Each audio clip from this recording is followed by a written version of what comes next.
तेलंगाना की सबसे गरीब कम्युनिटी मुस्लिम कम्युनिटी क्यों है? आज इसी मौजू पे गुफ्तगू करने के लिए हमारे साथ शहर के एक जाने माने इकनॉमिस्ट अमीरुल्लाह खान साहब है।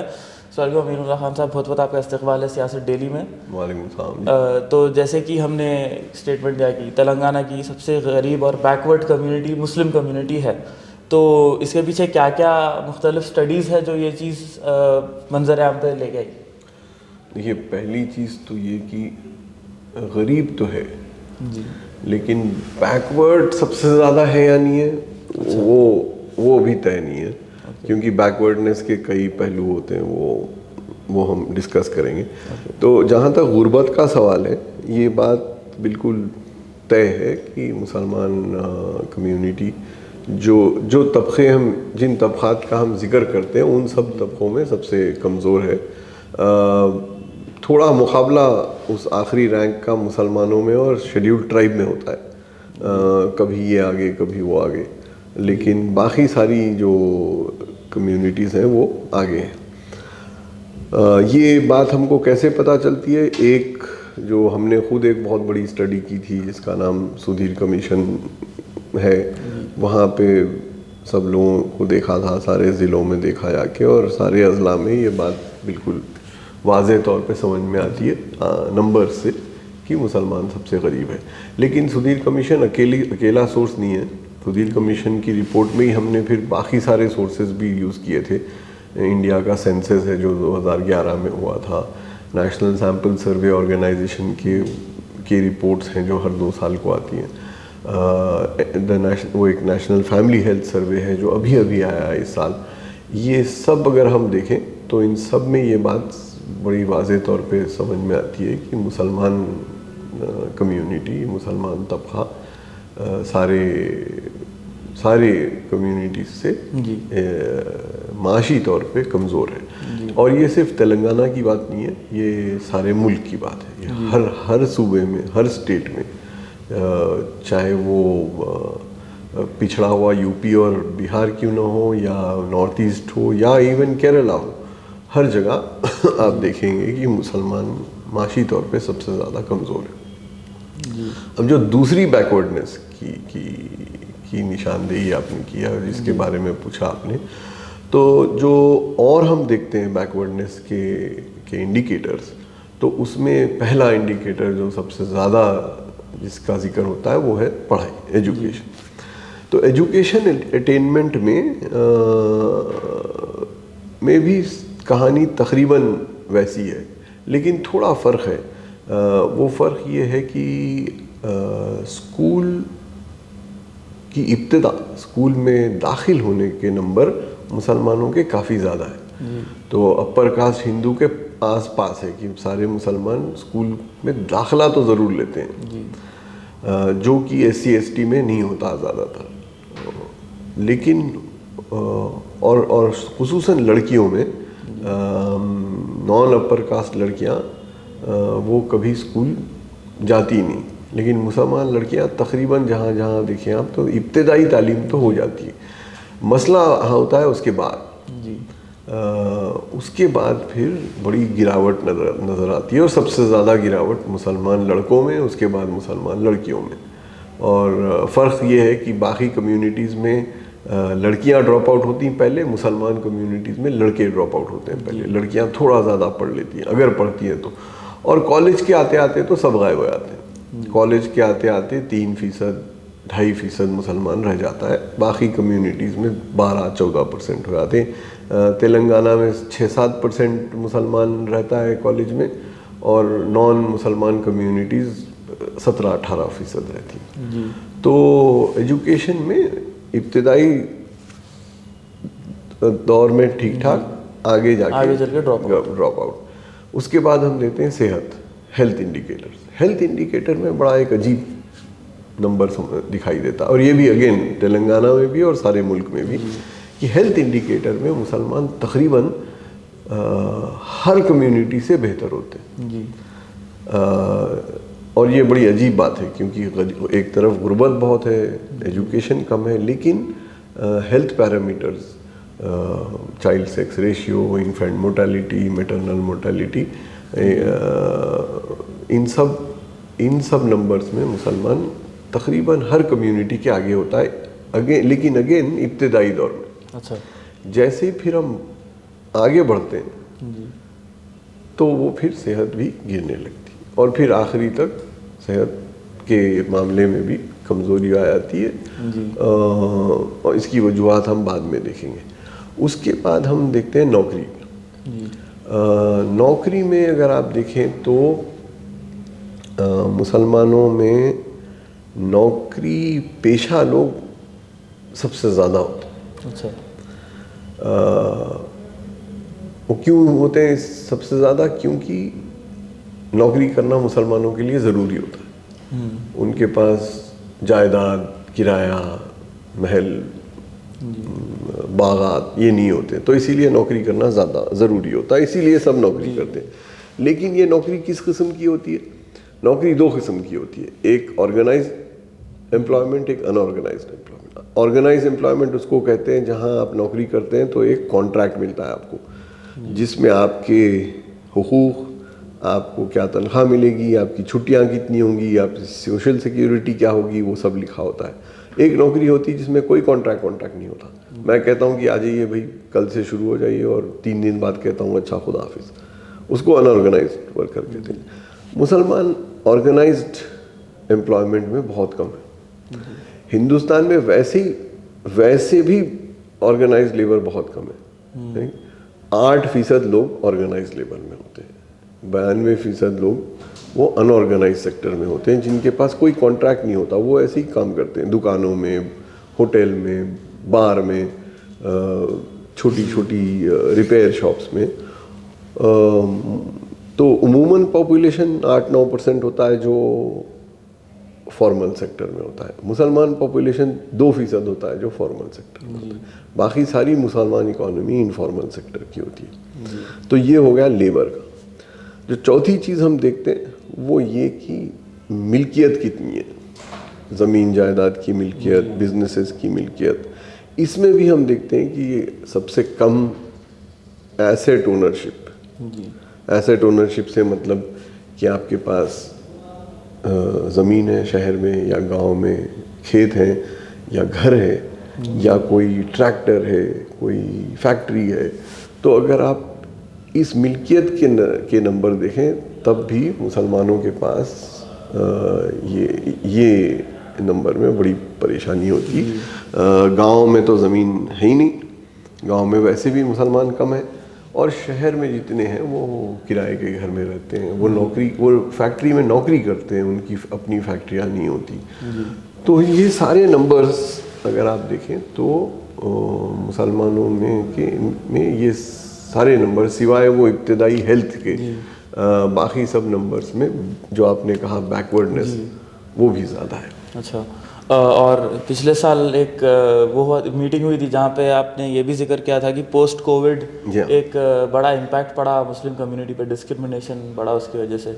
तो उसके बारे में कुछ अगर आपके पास डेटा है? ये हमारे बहुत बड़े सोशल साइंटिस्ट हैं प्रोफेसर अमिताभ कुंडू। अमिताभ कुंडू ने एक बड़ा इदारा ऑक्सफैम के साथ मिलकर एक डिस्क्रिमिनेशन रिपोर्ट की थी कि आखिर कोविड के बाद डिस्क्रिमिनेशन का क्या हुआ, और जो हालात रहे उसमें किस पे इम्पैक्ट ज़्यादा रहा। तो उनके मुताबिक सबसे ज़्यादा जो नौकरियां गईं, सबसे ज़्यादा जिस तबके को अनएम्प्लॉयमेंट का शिकार होना पड़ा वो थी औरतें। अच्छा। सबसे ज़्यादा औरतों को नौकरी से निकाल दिया गया हर लेवल पे जी। और ख़ुसूसन छोटे लेवल पे तो बहुत ज़्यादा। और चूंकि ज़्यादातर औरतें छोटे लेवल पे होती, उनको बहुत असर हुआ। हायरिंग में उन्होंने ये देखा है कि तकरीबन सारा डिस्क्रिमिनेशन हायरिंग में मुसलमानों के ख़िलाफ़ हुआ। मुसलमान लेबर, मुसलमान स्किल्ड लेबर, मुसलमान बिजनेसेस, इन सब को कोविड के दौरान बड़े खुले तौर पे, और ये ऑल इंडिया नंबर्स हैं और ये गवर्नमेंट के नंबर्स हैं, जिससे ये साबित होता है कि मुसलमान का डिस्क्रिमिनेशन बहुत ज़्यादा हुआ। और विद इन दैट मुसलमानों का डिस्क्रिमिनेशन अर्बन एरियाज़ में ज़्यादा हुआ, रूरल एरियाज़ में कम हुआ। जी। तो कोविड के बाद इसमें बहुत ग्रोथ आई। तो खैर जब भी हम बैकवर्डनेस ऑफ मुस्लिम्स की बात करते हैं, इकोनॉमिक बैकवर्डनेस हो या फिर दूसरे सेक्टर्स में, तो एक डिल्यूजन बोलिए या एक बना हुआ है कि हैदराबाद में मुस्लिम्स बहुत वेल ऑफ है, और नॉर्थ इंडिया के स्टेट्स हो या फिर आप नॉर्थ ईस्ट या दूसरे जगहों पे चले जाए तो वहाँ पे पार्टीशन का एक बहुत ज़्यादा वो हुआ था, वायलेंस वगैरह, और जो इलीट क्लास थी एक तरीके से माइग्रेट कर गई थी। लेकिन हैदराबाद में उतना नहीं हुआ था जितना कंपैरेटिवली नॉर्थ में हुआ था। तो एक शौक था जब आप ये बोले थे कि यहाँ पे भी इतनी बुरी हालत है जितनी नॉर्थ में है, तो इसके पीछे क्या क्या वजूहात है कि जो जहाँ पे सिर्फ 1948 तक ही अपने पास निज़ाम्स थे, नवाब्स थे और बड़े बड़े लैंडलॉर्ड्स थे, जागीरदार थे, और सडनली विद इन 80-70 ईयर्स इतनी बुरी हालत है। तो क्या हैदराबाद और तेलंगाना का मुसलमान उतना ही गरीब है जितना सारे मुल्क का मुसलमान? नहीं। अच्छा। बिहार, यूपी, असम, बंगाल में गरीबी बहुत ज़्यादा है। लेकिन क्या तेलंगाना का मुसलमान तेलंगाना के नॉन मुसलमान से बेहतर है? नहीं। तेलंगाना में मुसलमान सबसे गरीब है। अगर आप तेलंगाना मुसलमान को बंगाली मुसलमान या यूपी के मुसलमान से कंपेयर करते हैं तो तेलंगाना का मुसलमान 3 गुना ज़्यादा कमाता है। अच्छा। अगर आप उसी लेवल पे देखें, आप एक मुस्लिम प्लम्बर यूपी में देखें और एक मुसलमान प्लम्बर हैदराबाद में, तो वो 3 गुना ज़्यादा कमाता है। जी। लेकिन वो 3 गुना ज़्यादा जो यूपी से कमाता है वो भी बहुत कम है। वो भी गरीबी के आसपास ही है वो। तो उस वजह से हमको ये जो एक भ्रम है कि हैदराबाद में बेहतर है, वो इस वजह से है कि निस्बतन बेहतर है। अच्छा। लेकिन अगर हम और मुल्कों से कंपेयर करें या यहाँ पे भी नॉन मुसलमान से कंपेयर करें तो हालात बुरे हैं। देखिए, ये जो 1948 के बाद की बात की आपने तो एक बात बड़ी अहम है, ये सबको जान लेनी चाहिए कि कोई माशरा, कोई मुल्क, कोई कौम बेहतर अपने अमीरों से नहीं होती। अगर आपके पास अमीर लोग हैं, नवाब हैं, जागीरदार हैं, तो वो कितने होते? 50, 100, 200, 500, 55 लाख की आबादी में 500 लोग होंगे ऐसे। माशरा बनता है मिडिल क्लास से। माशरा एलीट क्लास, रिच क्लास से नहीं बनता क्योंकि वो होते ही इतने। माशरा गरीबों से नहीं बनता क्योंकि उनके पास पैसे नहीं होते। माशरा बनता है मिडिल क्लास से। ये जो अमेरिका को कहते हैं हम कि दुनिया की सबसे बड़ी इकोनॉमी है, अमेरिका की इकोनॉमी बड़ी इस वजह से नहीं है कि वहाँ पे बहुत सारे बहुत अमीर लोग हैं।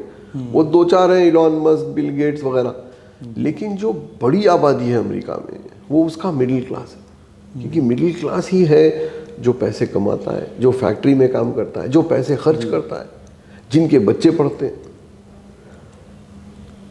हिंदुस्तान में, सेक्युलर इंडिया में मिडिल क्लास है ही नहीं। या तो चंद अमीर लोग हैं या सब गरीब लोग हैं। वो मिडिल क्लास इतना सा है ही नहीं, बल्कि और मुसलमानों में उतना भी नहीं है। तो मुसलमान में आपको जो मिलते हैं, वो जो आप देखते हैं ऐसे लोगों को, वो 100 फैमिली। एक किसी ने, उमर खालिदी ने शायद किया था 10-15 साल पहले एक एस्टिमेट कि उन्होंने कहा था कि भाई अमीर 100 फैमिली है हैदराबाद। 100 फैमिली, 50,000 फैमिलीज में, बल्कि 50,000 भी नहीं, 5 लाख फैमिलीज में 100 फैमिलीज हैं जो जिनको आप वो एलीट और नवाब हैं। बाकी सब गरीब है, मिडिल क्लास है ही नहीं। तो एक बड़ी वजह किसी भी माशरे की, मुल्क की, कौम की पीछे रहने की वो ये है कि हम मिडिल क्लास नहीं बना पाते। अच्छा। जो मिडिल क्लास था वो चला गया। अब भी आप देखिए कि जो मिडिल क्लास होता है वो कहाँ होता है? वो आपको वो पाए जाते हैं आपको अमेरिकन एम्बेसी के बाहर या मिडिल ईस्ट में। यहाँ कौन रहता है? वो 100 फैमिलीज जिनके पास बहुत जायदादें हैं और वो लाखों लोग जिनके पास कुछ नहीं है। तेलंगाना का जो एडवांटेज है मुसलमानों को वो ये है कि यहाँ से मिडिल क्लास तो जो भी थोड़ा सा है वो पढ़ लिख के चला जाता है, क्योंकि और उसकी वजूहत नौकरियाँ नहीं है वगैरह वगैरह। लेकिन जो गरीब होता है वो उसके पास कोई चारा नहीं होता, वो तो रहता है, वो है यहीं पे। फ़र्क ये है यूपी और तेलंगाना के मुसलमान की, यहाँ पे गरीब महफूज जी। यूपी बिहार में गरीब इंक्रीजिंगली गैर महफूज, उसकी पिटाई होती, उसकी लिंचिंग होती, उसको परेशान किया जाता है। तो फ़र्क सिर्फ ये है तेलंगाना और नॉन तेलंगाना में कि गुर्बत तो वैसी है लेकिन एक जगह महफूज है, एक जगह नहीं है। इसीलिए आप देखेंगे कि कुछ लोग धीरे धीरे यूपी से, गुजरात से, बिहार से वो अपना किसी तरह से चले आते हैं तेलंगाना और तमिलनाडु और केरला। जी। तो ये मिडिल क्लास नहीं होने के पीछे और क्या क्या वजह है? एक तो आप ये बोले कि जो मिडिल क्लास है वो बाहर माइग्रेट कर जाती है, यूएस, गल्फ वगैरह, और क्या क्या इसके पीछे रीजन? तो मिडिल क्लास बनती कैसे? जी। अमीर कैसे बनता है कोई? क्योंकि बहुत जायदाद होती, हर किस्म की जायदाद, एग्रीकल्चर जायदाद, शहर में बड़े बड़े घर, महल, फैक्ट्रियाँ, ये सब तो वो कल चंद लोगों के पास होता। मिडिल क्लास वो होता है जिसके पास जायदाद नहीं होती है। मिडिल क्लास वो होता है ये जो गरीब तबके से पढ़ लिख के निकल आता है। इसीलिए मिडिल क्लास बनने में सबसे बड़ा रोल स्कूल और कॉलेज का होता है। ओके। और स्कूल और कॉलेज दोनों एक साथ कह रहा हूँ मैं, सिर्फ स्कूल से नहीं होता। अगर आप सिर्फ स्कूल जाते हैं तो गरीब के गरीब रहते हैं। मिडिल क्लास बनने के लिए आपको कॉलेज और यूनिवर्सिटी जाना पड़ता है। उमूमन कुछ लोग होते हैं जो बगैर स्कूल गए बहुत बड़े आदमी बन जाते हैं, बट वो 2-4 लोग हैं। और वो ज़्यादातर ऐसे नहीं होते जिनको एग्जाम्पल लिया जा सकता है। कुछ चंद होते हैं जो बड़ी मेहनत से कर लेते हैं वो, लेकिन वो बिल्कुल ही कम है। ज़्यादातर लोग एक नॉर्मल रूट की स्कूल में पढ़ाई की, अच्छे कॉलेज गए, अच्छी यूनिवर्सिटी गए, वहाँ से फिर निकल के उन्होंने अच्छी नौकरियाँ की। तो वो शख्स जो 40,000 रुपये से 4 लाख रुपए कमाता है हिंदुस्तान में इस वक्त, वो वही लोग होते हैं जिनको अच्छी नौकरियां मिलती हैं, और अच्छी नौकरियां अच्छे एजुकेशन के बाद ही मिलती हैं। वो हमारे पास हुआ नहीं, क्योंकि हमारे पास अगर आप देखें कि हमारी रियासत में अब 2-4 यूनिवर्सिटीज़ बन गई, वरना हमारे पास एक उस्मानिया यूनिवर्सिटी, पिछले 100 साल में अगर आप देखें तो हैदराबाद में एक उस्मानिया यूनिवर्सिटी, उस एक उस्मानिया यूनिवर्सिटी में पिछले 50 साल से सबसे ज़्यादा 50 साल पहले 6% लोग थे, अब 1.5% लोग हैं मुसलमान। अदरवाइज तो कोई गए ही नहीं यूनिवर्सिटी, जिसमें से लड़कियां तो बिल्कुल ही नहीं। तो वो मिडिल क्लास बन ही नहीं पाया। वो जो थोड़े बहुत लोगों ने पढ़ लिया वो चले गए। वो उनका पढ़ना लिखना इस बात से कोइंसाइड हुआ कि गल्फ में बूम आया, तो 70s और 80s के दहाकों में वही हुआ। तो वो जो थोड़े से लोग थे वो चले गए। उसके बाद फिर एक और तब्दीली आई जब बहुत सारे प्राइवेट कॉलेजेस आ गए, तब फिर एक और इम्प्रूवमेंट हुआ। और सडनली जो 2-4-6 लोग पढ़ा करते थे यूनिवर्सिटी में, वो जाके 400-600 और 4-6 हज़ार हुए। लेकिन फिर भी वो सौों और हज़ारों में ही थे। 4-5 मिलियन लोगों में 400-500 लोग ही थे। तो अब भी वही हाल है। अब ये ज़रूरी है कि ये जो नंबर है कॉलेज और यूनिवर्सिटी में, ये बहुत बड़ा हो जाए, लड़के लड़कियां ज़्यादा दिनों तक पढ़ते रहें। हिंदुस्तान में एक बड़ा मसला ये है कि ऑल ओवर इंडिया हिंदू मुस्लिम सब, हमारे बच्चे स्कूल में सबसे कम रहते हैं। उसको कहते हैं मीन ईयर्स ऑफ स्कूलिंग, कि एक एवरेज कितना है, जो एक एवरेज इंडियन कितने साल स्कूल जाता है। तो अब भी 2022 में हमारे पास average mean year of schooling है 7। अच्छा। यानी हम 7 साल के लिए भेजते हैं अपने बच्चों को स्कूल, केजी से लेके 5th तक। ये एवरेज है। मुसलमानों का एवरेज इससे भी कम। तो मतलब ये हुआ कि बहुत कम लोग कॉलेज को जा पाते हैं, बहुत कम लोग। मुसलमानों में ग्रॉस एनरोलमेंट रेशियो जिसको कहते हैं वो 3% से लेके 6% है। अब ये 3 और 6% में ही मिडिल क्लास निकल के आएगी। उतनी मिडिल क्लास होगी हमारे पास, उससे ज़्यादा हो ही नहीं सकती। तो ये एक बड़ी वजह है जिसकी वजह से दूसरा जरिया जो होता है मिडिल क्लास बनने का वो ये कि तिजारत और व्यापार करें, कि आप छोटे से शुरू हो, छोटी दुकान, उससे थोड़ी बड़ी दुकान, फिर एक फैक्ट्री। ये ऐसे मिसालें भी मिलती हैं, आप हैदराबाद में देखिए काफ़ी मिलेंगी। लेकिन अगर आप गिने तो वही 200-400। जो लाखों लोग छोटे बिजनेस करते हैं वो वहीं के वहीं रहते हैं। दादा ने एक मंडी में मौज बेचे, बेटे ने बेचे, पोता भी बेच रहा है। दादा ने रिक्शा चलाया, बहुत से बहुत पोते ने ऑटो चलाया। तो वो जो एक जंप होता है वो नहीं होता। वो उसकी वजह ये है कि वो पहला मिडिल क्लास का प्रॉब्लम पढ़ाई था। ये जो दूसरे मिडिल क्लास का प्रॉब्लम है वो ये है कि जब आपको छोटे से बड़ा होना होता है तो आपको थोड़ा से पैसे होने पड़ते हैं, थोड़ा कैपिटल होना पड़ता है, थोड़ा इन्वेस्टमेंट होना पड़ता है।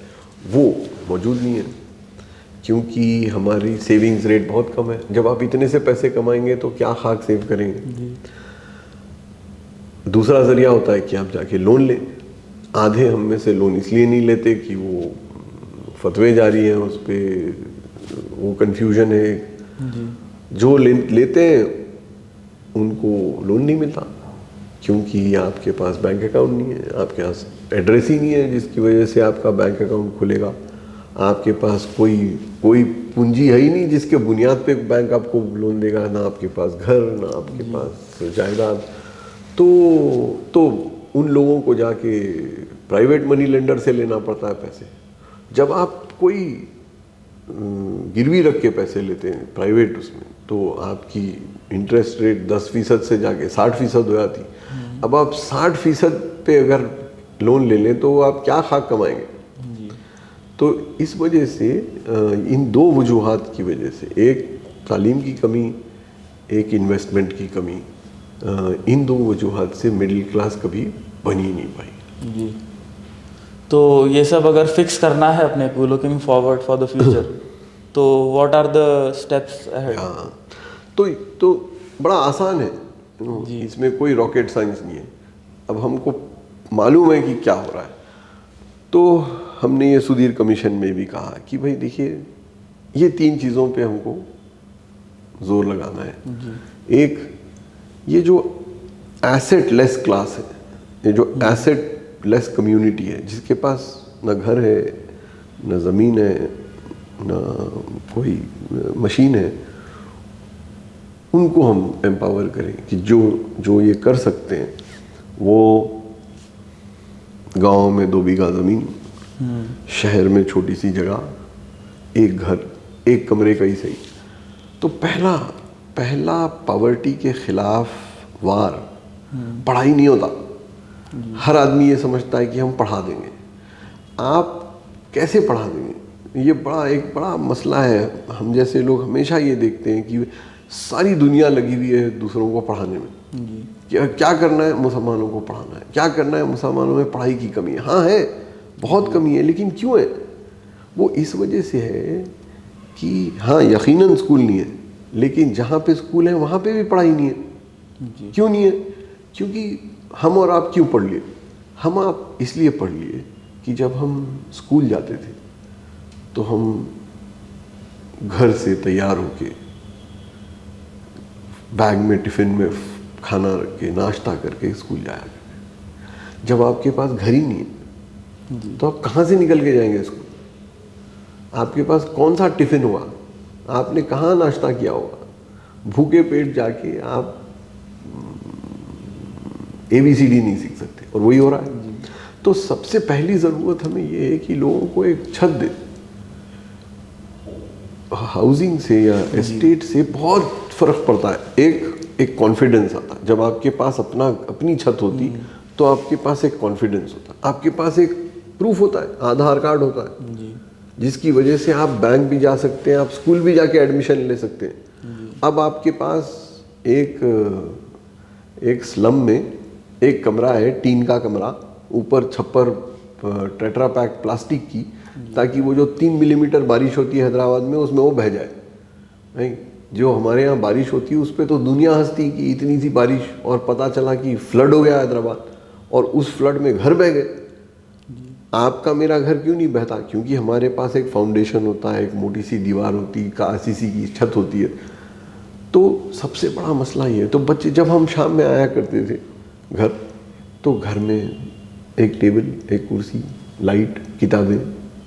अगर आप उस घर में आ रहे हैं जहाँ पे पानी भरा हुआ है, जहाँ पे बिजली नहीं है, जहाँ पे 6 और लोग एक कमरे में रहते हैं, तो आप कौन सी पढ़ाई पढ़ेंगे? तो पहला मसला हमारे पास ये है कि हम किसी तरह से low cost housing, private sector से, एनजीओ से, सरकार से, किसी तरह से लोगों को एक रहने की छोटी सी जगह से, लेकिन साफ़ सुथरी जगह प्रोवाइड करें। दूसरी चीज़, again what is the second thing that we should do, दूसरी चीज़ हमें ये करनी है कि हम अभी भी, second is also not education. अच्छा। दूसरी चीज़ हमें ये करनी है कि हमने अभी क्या कहा कि एक वजह तो ये है कि एसेट नहीं है इसीलिए गरीब है। दूसरी वजह क्या है कि ऊपर नहीं आ पा रहे हैं, पैसे नहीं है जी। आपके पास ठेला है, आपके पास रिक्शा है, अब आपको नया रिक्शा लेना है या नया ऑटो रिक्शा लेना है तो 2 लाख रुपए चाहिए। वो कहाँ है? 2 लाख अगर आप जाके उससे लें, अपने बाजू वाले मनी लेंडर से, तो आप 6,000 रुपये वो देंगे इंटरेस्ट, 5,000 कमा के 6,000 इंटरेस्ट देंगे। तो इसीलिए वो जो मिसिंग लिंक है क्रेडिट का, उस पे वो बहुत ज़रूरी है। वो वैसे ही इतना ज़्यादा मुलविस है सारी परेशानियों में। हमने बहुत सारे लोगों को कह रखा है कि लोन नहीं लेना चाहिए, तो अगर लोन है भी तो वो नहीं लेता बेचारा। बड़े बड़े लोग तो ले लेते हैं लाखों करोड़ों का लोन, लेकिन जो छोटा होता है, गरीब होता है, जिसको बहुत फ़र्क पड़ता है 10% इंटरेस्ट और 70% इंटरेस्ट में, वो बेचारे वो हम मना कर देते हैं कि भाई आप लोन मत लीजिए। ये एक बड़ा शरई मसला है, वो इसकी बात हम जैसे लोग नहीं कर सकते। लेकिन इसका जो सोल्यूशन है वो ये है कि हम फिर, अगर हम मना कर रहे हैं लोगों को सस्ते लोन लेने से, तो फिर हम प्रोवाइड करें इन्वेस्टमेंट जी, इंटरेस्ट फ्री, इस्लामिक फाइनेंस जैसे भी। हम सिर्फ ये करें कि भाई तुम लोन नहीं लेना, तो ये तो आधी बात हुई। तो हमें सेकंड चीज़ ये करें, और कुछ लोग हैं जो ये कर रहे हैं, माइक्रो फाइनेंस के काफ़ी छोटे छोटे इदारे, लेकिन ये बिल्कुल काफ़ी नहीं है। आप अगर आप देखें जाके तो ये सारे ठेले वाले, सारे छोटे फैक्ट्रीज, इनको बहुत बड़ी मार पड़ती कैपिटल की कमी से। सो दूसरा सेकंड पॉइंट, तीसरी चीज़ है कि हम पढ़ाई पे जोर दें। लेकिन पढ़ाई तभी कर पाएंगे हम जब हम पहली 2 चीज़ें करें जी। वरना हम यही उन्हीं लड़कों को ब्लेम करते रहेंगे कि अरे ये तो पढ़ते नहीं, ये तो छोड़ देते हैं, ये तो दिलचस्पी नहीं रखते, ये मुसलमान बच्चों को फिक्र ही नहीं है पढ़ाई की। नहीं, जिम्मेदारी आपकी है। अगर मैं नहीं पढ़ रहा हूँ तो जिम्मेदारी मेरी नहीं है, मेरी तो बदबख्ती है जिसकी वजह से मैं नहीं पढ़ पा रहा हूँ। मुझे ही इल्ज़ाम देना हो तो फिर सोल्यूशन कहाँ से आएगा? सोल्यूशन हमको देना पड़ेगा कि हम मालूम करें क्यों नहीं पढ़ता मुसलमान बच्चा। क्योंकि जहाँ वो जाता है स्कूल में, वहाँ टीचर नहीं होता। अगर किसी तरह से वो किसी कॉलेज में दाखिल हो जाए तो वहाँ पढ़ाई अंग्रेज़ी या तेलुगु में हो रही होती। आज भी सारे तेलंगाना में कॉलेजों में, इंग्लिश मीडियम कॉलेजों में भी लेक्चर तो तेलुगु में होता है। वो कहाँ से पढ़ेगा? उसके पास किताबें कहाँ से आएंगी? उसको कौन समझाएगा? तो ये बात हमको की कमी तालिब इल्म की वजह से नहीं होती, जी। एजुकेशन की कमी होती है टीचर की वजह से। अच्छा। जब तक टीचर नहीं है, जब तक माहौल नहीं है पढ़ाई का, वो कैसे पढ़ेगा बेचारा। तो ये हमें, ये 3 सिंपल सॉल्यूशन है और इस ऑर्डर में है। दुनिया भर में चाइना में गरीबी क्यों कम हुई? क्योंकि सबको घर मिला। जी। चाइना में इस वजह से गरीबी कम नहीं हुई कि सब लोग पढ़ गए। सिंगापुर में गरीबी इसलिए वजह से नहीं कम हुई कि सब डॉक्टर इंजीनियर हुए, बट इसलिए कि हर आदमी को वहाँ घर मिल गया। मैं दोनों मुल्कों की इसलिए बात कर रहा हूँ कि चाइना एक बड़ा पॉपुलेशन वाला मुल्क है, सिंगापुर एक छोटे पॉपुलेशन वाला मुल्क है, लेकिन दोनों में पहली चीज़ जो मुहैया की गई वॉज हाउसिंग। सेकेंड चीज़ जो की गई was capital, small industries capital, minority finance companies, women finance companies, जिससे आपको आसानी से लोन मिल सके। अमेरिका भी अगर आप देखें, अमेरिका की जो ग्रोथ हम देखते हैं वर्ल्ड वॉर के बाद, वो ग्रोथ एजुकेशन की ग्रोथ नहीं है, वो ग्रोथ है स्मॉल एंड मीडियम एंटरप्राइजेस की, वो ग्रोथ है हाउसिंग के फाइनेंस की अवेलेबिलिटी की, वो ग्रोथ है महंगे इंस्टीट्यूशंस में पढ़ने के लिए लोन की। तो वो हमारे पास है ही नहीं। आप देख लीजिए, अगर कोई बच्चा अच्छे कॉलेज में दाखिला भी ले लेता है तो वो कहाँ से लाएगा 2 लाख रुपए की फीस, 5 लाख रुपए की फीस। तो अगर आप किसी बच्चे या बच्ची को बोल रहे हैं कि भाई अच्छा पढ़ो, बहुत आगे तक पढ़ो, वो बहुत अच्छा पढ़ के वो 10वीं पास कर ले, उसके बाद जूनियर कॉलेज कहाँ है? अगर किसी तरह से जूनियर कॉलेज में पढ़ भी लिया तो कॉलेज कहाँ है? और कॉलेज जब जाएगा तो वो लाखों रुपए की फीस कहाँ से देगा? तो वो कहता है कि भाई मैं 8वीं में बंद कर देता हूँ पढ़ाई, मैं क्यों वेस्ट करूँ अपना टाइम। तो हमको बच्चों को और कौम को और उलेमा को इल्ज़ाम देने के बजाय, जो हम करते रहते हैं, हमें ये देखना है कि भाई आखिर किन मसलों की वजह से वो बच्चे जो हमारे बच्चों की तरह हैं, हमारा बच्चा तो पढ़ लेता है तो हम बड़े खुश होते हैं कि भाई इसने 90% मार्क्स ला लिया, कॉलेज भी चला गया, ये बच्चा नहीं पढ़ा, दोनों मुसलमान बच्चे, तो ये क्यों नहीं पढ़ रहा है? फ़र्क साफ जाहिर है। आपके बच्चे के पास 3 साल की उम्र से कंप्यूटर है, लैपटॉप है, इंटरनेट है, गाड़ी है, खाना है, कपड़े हैं, बल्ब है, टेबल है, उस वजह से नहीं पढ़ रहा है वो। और अगर टीचर थोड़ा सा भी खराब हो स्कूल का, आपने ट्यूशन लगा दिया, तो वो बच्चे को तो उसी गवर्नमेंट स्कूल में या वो उसी जो छोटे छोटे स्कूल होते हैं गलियों में, वहाँ पढ़ना है, जहाँ पे टीचर खुद कुछ नहीं आता। वो क्या जाके शाम में प्राइवेट ट्यूशन करेगा? वो प्राइवेट ट्यूशन कर भी लिया तो वो प्राइवेट ट्यूशन मास्टर को क्या आता है पढ़ा? तो हम अगर समझ जाएं तो हम फिर ये 3-4 चीज़ें अगर कर लें तो, और ये हम का मतलब, इसमें बड़ा रोल गवर्नमेंट का है, एक बड़ा रोल हम जैसे लोगों का है, जिम्मेदारी हम जैसे लोगों की है, जो जिनके पास वसाइल भी हैं, जो ये समझते भी हैं, क्योंकि जिम्मेदारी तो फाइनली हमारी होगी, जवाबदेही तो हम ही को करना पड़ेगा। अरे आपके पास था ये सब, तो आपने क्या किया?